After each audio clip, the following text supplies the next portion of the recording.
Assalamualaikum, my dear and respected learners.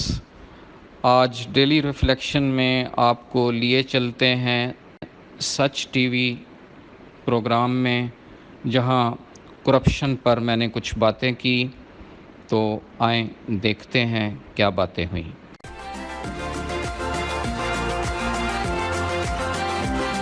گفتگو کا آغاز کریں گے ڈاکٹر صاحب آپ سے۔ کرپشن آپ کی نظر میں کیا ہے، کتنا ضروری ہے ایسے ٹاپکس کو ہائی لائٹ کرنا؟ جی، پہلے تو میں مبارکباد پیش کرتا ہوں آپ کو کہ آپ نے واقعی ایک بڑے برننگ ٹاپک کو سلیکٹ کیا۔ کرپشن اور بدعنوانی جسے ہم کہتے ہیں، یہ اختیارات کا ناجائز استعمال، اور وہ بھی اپنی ذات کے لیے، اپنے مفادات کے لیے، یا کسی جگہ اگر فرائض کی ادائیگی میں ہم کوتاہی کر رہے ہیں، یا جو ذمہ داری ہمیں سونپی گئی ہے اس میں ہم بددیانتی کر رہے ہیں، تو یہ مل کر کرپشن کے زمرے میں آتا ہے۔ ہم میں سے کوئی بھی کسی بھی پوزیشن میں جب اپنی پوزیشن کے ساتھ انصاف نہیں کر رہا ہوتا تو وہ کرپشن کا باعث بنتا ہے۔ اور پاکستانی معاشرے میں اگر میں ذرا ڈیپلی دیکھوں تو ہمارا عوام کا اور عہدیداران کا ایک مائنڈ سیٹ بن گیا ہے کرپشن کا۔ میں اس میں دو پہلوؤں کا اظہار کروں گا، پھر ہم اپنی ڈسکشن کو آگے بڑھائیں گے۔ ایک ہے مارش میلو ایفیکٹ۔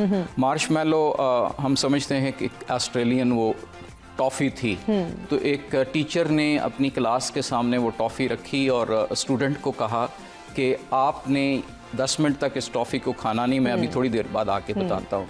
تو تھوڑی دیر بعد جب وہ واپس آئے تو 11 بچے ٹافی کھا چکے تھے۔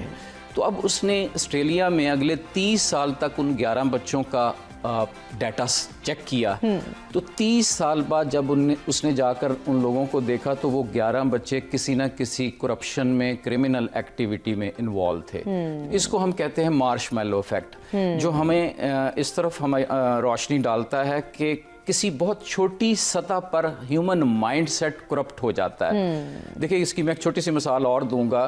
جب بچہ کبھی پرائمری جماعت میں اسکول سے واپس آتا ہے اور ایسے گھر میں شیئر کرتا ہے کہ یہ پینسل، یہ ریزر وغیرہ اٹھا لایا ہوں اپنے دوست کا، تو کوئی اس کو یہ نہیں کہتا کہ آپ نے یہ اتنا جرم کیا، وہ سب ہنسنے لگتے ہیں۔ تو یہاں سے ایک کرپٹ مائنڈ سیٹ ڈیولپ ہوتا ہے۔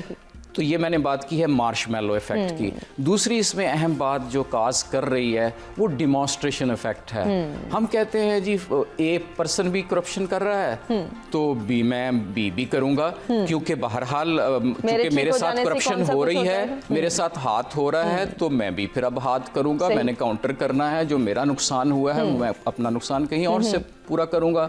سو اٹ از لائک کہ کرپشن ہماری سوسائٹی میں ایک سمپل ایکسٹینٹ کے طور پر نہیں ہے، یہ ایک ویشیس سرکل بن گیا ہے، بدعنوانی کا جو منحوس چکر بن گیا ہے نا، جس سے بہت سارے مافیاز ڈیولپ ہو گئے ہیں۔